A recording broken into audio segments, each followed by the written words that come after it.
আলহামদুলিল্লাহ।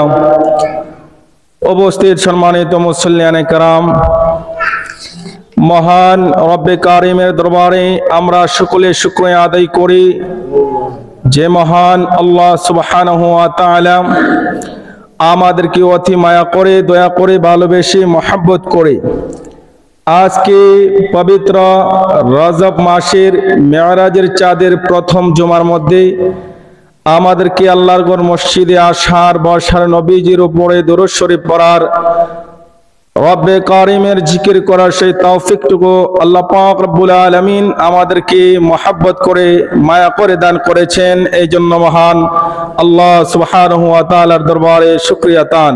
সকলে জবানটাকে খুলে উচ্চ আওয়াজে বলি আলহামদুলিল্লাহ।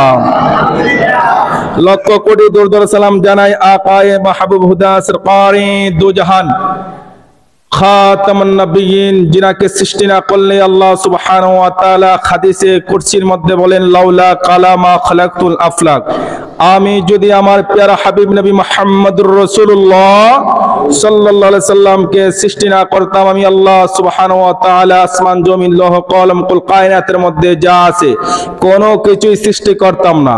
একমাত্র প্যারা হাবিবের কারণে কুল কায়নাতের সৃষ্টি করেছি। জুড়ে বলি সুবহানাল্লাহ।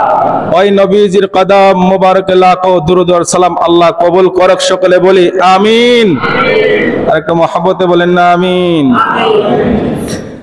বাবারা, আজকের খুতবার আলোচ্য বিষয় হয়েছেন মুসলমানদের হক সম্পর্কে।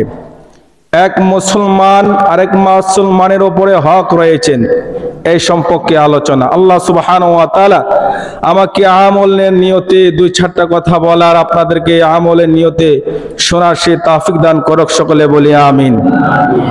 জোরে বলেন না আমিন। সুবহানাল্লাহ আলহামদুলিল্লাহ বললে লাভ না খাস্তা ফজিলত আছে না নাই? রাসূল বলেন, কোন ব্যক্তি যদি একবার সুবহানাল্লাহ পাঠ করে, একবার আলহামদুলিল্লাহ পাঠ করে, আসমান এবং জমিন এই দুইটার মধ্যখানে যে ফাঁকা জায়গাটা রয়েছে, ওই ফাঁকা জায়গা পরিমাণ সওয়াব আল্লাহ সুবহানাহু ওয়া তাআলা তাদের আমল নামার মধ্যে দান করবে। একটু জোরে বলেন না সুবহানাল্লাহ। তো এক মুসলমান আরেক মুসলমানের উপরে কতগুলি হক রয়েছেন, এই সম্পর্কে আলোচনা। লম্বা আলোচনা করতে গেলে সময়ের প্রয়োজন, সময় অল্প, কথা বেশি। একটু কষ্ট করে মনোযোগ সহকারে শ্রবণ করবেন। এক মুসলমান আরেক মুসলমানের উপরে ৬টা হক রয়েছেন। জোরে বলুন কয়টা? আওয়াজ দিয়ে বলুন কয়টা? ৬টা। একটু মনোযোগ দিয়েন। এই মাসটা পবিত্র রজব মাস, মেরাজের চাঁদ।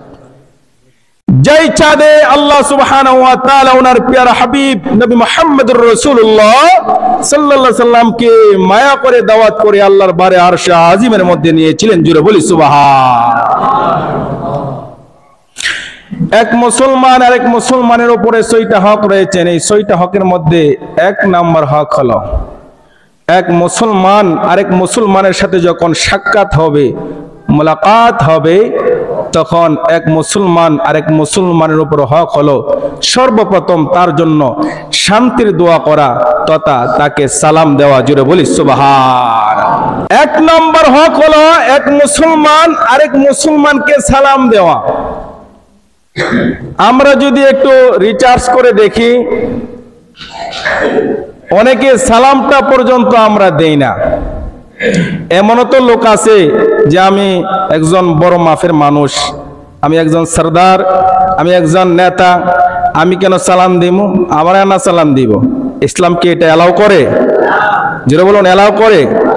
কিন্তু রাসূলুল্লাহ সাল্লাল্লাহু আলাইহি সাল্লাম ছোট ছোট বাচ্চাদেরকেও মহব্বত করে, মায়া করে সালাম দিতেন। জুড়ে বলি সুবহানাল্লাহ। যতক্ষণ পর্যন্ত রাসূলের আদর্শ আপনি আমার ভিতরে না ঢুকাইতে পারবো, রাসূল এবং সাহাবায়ে কেরামের রঙে যতক্ষণ পর্যন্ত আপনি আমি রঙিন না হতে পারবো, ততক্ষণ পর্যন্ত আল্লাহর দরবারে প্রিয় বান্দা হতে পারবো না। কথা বলুন ঠিক কিনা? তো ইচ্ছা করলে বড়রাও ছোটদেরকে সালাম দেওয়া যাবে কি যাবে না? কথা বলুন, যাবে কি যাবে না? রাসূল বলেন, বড়রা ছোটদেরকে স্নেহ করতে হবে, আবার ছোটরা বড়দেরকে সম্মান করতে হবে।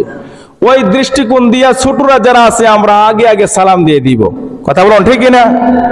যদিও বড়রা সালাম দিলে কোনো ক্ষতি নাই, সওয়াব রয়েছে, কিন্তু যেহেতু ওরা আমার চাইতে বয়সে বড়, সর্বপ্রথম আমি চেষ্টা করব আমার এই বড় মানুষটাকে আমি আগে সালাম দিতে পারি। সুবহানাল্লাহ বলবেন না?